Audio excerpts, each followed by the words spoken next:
Hello everyone, welcome to my channel. So guys, आज मैं आपको सेकेंड सेमेस्टर से ऑर्गेनिक केमिस्ट्री का एडिशन टू साइक्लोप्रोपेन रिंग का जो टॉपिक है कंप्लीट कराऊंगी। मोस्ट टाइम टॉपिक है गाइस, हमेशा एग्जाम में आते रहते हैं, ठीक है। और ये लॉन्ग क्वेश्चन में आता है हमेशा, तो इसको अच्छे से कंप्लीट करके जाइएगा। तो चलिए वीडियो को स्टार्ट करते हैं।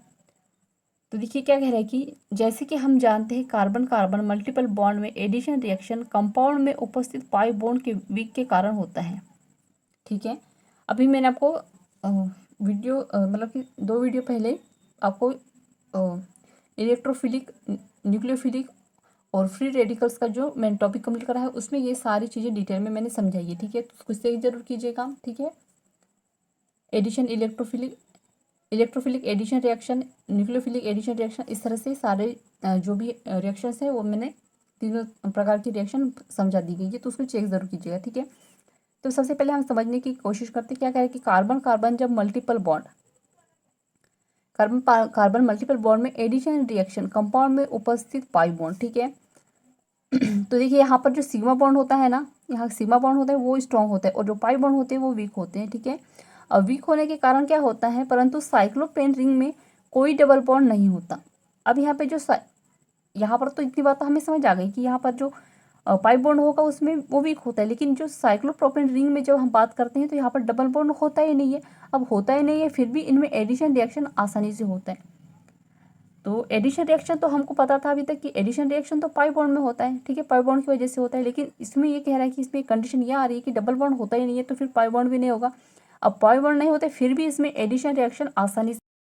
तो यहाँ पर आप देख सकते हैं डायग्राम दिया गया है, ठीक है। डायग्राम में क्या है, 3 कार्बन है और 6 हाइड्रोजन है, ठीक है। तो इसमें क्या है, नो डबल बॉन्ड टेंट है, ठीक है। यहाँ पर नहीं डबल बॉन्ड किसी आपको नहीं दिख रहा है। और इसमें क्या होता है, sp3 हाइब्रिडेशन होता है कार्बन एटम में, ठीक है। तो यहाँ पे कुछ पॉइंट्स दिए गए हैं, हम आगे देखते हैं। तो फर्स्ट कुछ टॉपिक दिए पॉइंट दिए गए हैं उसको पढ़ लेते हैं, ठीक है। यहाँ sp3 हाइब्रिडाइज्ड कार्बन एटम होता है, ठीक है। अतः यहाँ सब्स्टिट्यूशन रिएक्शन होना चाहिए, बट क्या होता है यहाँ एडिशन रिएक्शन मोर फेवरेबल होता है। अब इसका मुख्य कारण यह है कि sp3 हाइब्रिड कार्बन एटम के चारों ओर वैलेंसी के बीच थर्मोडाइनेमिकली स्टेबिलिटी के लिए मिनिमम रिपल्सन होना चाहिए, अतः बॉन्ड एंगल 109 पॉइंट। परंतु साइक्लोप्रोपेन रिंग में बॉन्ड आगे देखते हैं। तो यहाँ पर जो बॉन्ड एंगल है 109 पॉइंट होना चाहिए, ठीक है। लेकिन यहाँ होता कितना है, 60 डिग्री का यहाँ पर एंगल होता है। अतः यहाँ पर हाई स्ट्रेन उत्पन्न हो जाता है। इसी तनाव की वजह से साइक्लोप्रोपेन एक्टिव या अनस्टेबल हो जाता है, ठीक है। अतः यहाँ पाई बॉन्ड के न होते हुए भी एडिशन रिएक्शन आसानी से प्रोसीड होने लगता है, ठीक है। इतनी बात आई समझ में। अब स्ट्रेन एनर्जी इतनी किसकी होती है, 27.5 CKL, ठीक है। और 65 KL इन साइक्लोप्रोपेन का होता है, ठीक है। और यहाँ पे जो पूर्ण इसका जो एंगल बनता है वो कितना होता है, 60 का होता है, ठीक है। sp3 का होता है 109 होना चाहिए, लेकिन होता कितना है, 109 होना चाहिए, लेकिन होता कितना है, बट साइक्लोप्रोपेन में होता है 60, ठीक है। अतः यह एडिशन करके मोलिकुल लीनियर अरेंजमेंट प्राप्त कर लेता है, ठीक है। तो बताइए समझ में। अब प्रोपेन में कार्बन कार्बन बॉन्ड को तोड़ने के लिए 60 से 85 KCl लगता है, लेकिन जबकि प्रोपेन के 65 KCl लगता है, ठीक है। अब तो साइक्लोप्रोपेन में लेस ओवरलैपिंग होगा, बॉन्डेड बनाना बॉन्ड लेस स्टेबल होगा, ठीक है। यहाँ पर हम आगे देखते हैं। अब यहाँ पर देखिएगा addition reaction electrophilic addition of HBr और H2 के साथ होगा। तो यहाँ पर देखिएगा CH2 है, CH2 है, CH2 है, एक CH2 के साथ हाइड्रोजन हुआ है, एक CH2 के साथ Br जुड़ा है। अब यहाँ पे डेल दिया गया है। अब वो H2O के प्रेजेंट में और H2SO4 के प्रेजेंट में जब रिएक्शन होगी तो हमें क्या मिलेगा, CH2 CH2 CH2 है और यहाँ पर हाइड्रोजन और यहाँ पर OH हमें प्राप्त हो जाएगा, ठीक है। अब रिएक्शन मैकेनिज्म की बात करें तो हाइड्रोजन और Br का टूटना इस प्रकार होता है। तो हाइड्रोजन और Br है जो रिएक्शन होगा, तो यहाँ पर हाइड्रोजन प्लस में आ जाएगा और Br माइनस में आ जाएगा, ठीक है।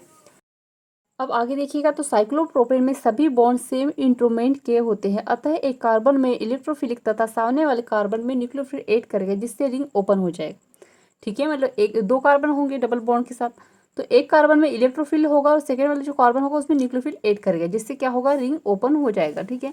H2O का एडिशन में H2SO4 अपना रोल प्ले करता है, निम्न प्रकार से आयोनिजेट होता है। अब यहाँ पर देखेंगे डेल है प्लस, हाइड्रोजन प्लस के साथ है, यहाँ पर रिएक्शन होगी H3 कार्बन के साथ, सिंगल बॉन्ड होगा CH2 और CH2। अब यहाँ पर देखिए किसके प्रेजेंट में रिएक्शन हो रही है, HSO4 माइनस के साथ। ठीक है। तो यहाँ पर देखिएगा हमारे पास क्या है, CH2 है, CH2 है, CH2 है, और हमारे पास क्या है फिर से HSO4 है हमारे पास। ठीक है। अब इसकी रिएक्शन होगी तो किसके प्रेजेंट में, हाइड्रोजन और OH की। तो CH3 CH2 CH2 OH और प्लस हमें क्या मिलेगा, H2SO4 हमें प्राप्त हो जाएगा। ठीक है। इतनी बात आई समझ में। अब आगे देखेंगे, अब देखेंगे आगे, यदि सब्स्टिट्यूटेड साइक्लोप्रोपेन की बात करें तब यहाँ मार्कोनिकॉफ रूल फॉलो होता है। अब यहाँ पर देखिएगा हमारे पास ये डायग्राम है, इसी के एग्जाम्पल के तौर पे हमारे पास कितने, 3 का हाइड्रोजन है, एक CH3 है और CH3 3 है हमारे पास। ठीक है, मतलब 3 हाइड्रोजन है और 3 ही CH3 है। ठीक है। अब प्लस होगा, किसके साथ रिएक्शन हो रही है यहाँ पर, हाइड्रोजन और Br के साथ। ठीक है। यहाँ पर हाइड्रोजन, मोर हाइड्रोजन एटम है और लेस हाइड्रोजन एटम है। ठीक है। तो इसकी रिएक्शन किस तरह से होगी, यहाँ पर CH3 और यहाँ पर लेस हो जाएगा तो CH3 और यहाँ पर हमें क्या मिल जाएगा, Br मिल जाएगा। ठीक है। अब न्यूक्लियोफिलिक एडिशन रिएक्शन देखेंगे तो न्यूक्लियोफिलिक एडिशन रिएक्शन करने के लिए साइक्लोप्रोपेन रिंग में कोई इलेक्ट्रॉन विथ यूहोविंग ग्रुप टेंट होना चाहिए जो रिंग के इलेक्ट्रॉन डेंसिटी को कम कर सके। तो यहाँ पर देखिएगा हमारे पास डायग्राम में 4 हाइड्रोजन है, एक Cl है। Ca क्या है, इलेक्ट्रोनेगेटिविटी है। ठीक है, इसमें माइनस आएगा, उनमें प्लस में है। ठीक है। अब आगे देखेंगे, अब यहाँ पर Nu माइनस का एडिशन पॉसिबल है, रिंग ओपन करेगा। अब वो किस तरह से होगा, तो Nu माइनस है, डेल है, हाइड्रोजन है, EVZ है। अब Nu माइनस में है, हमारे पास क्या है, CH2 माइनस में है।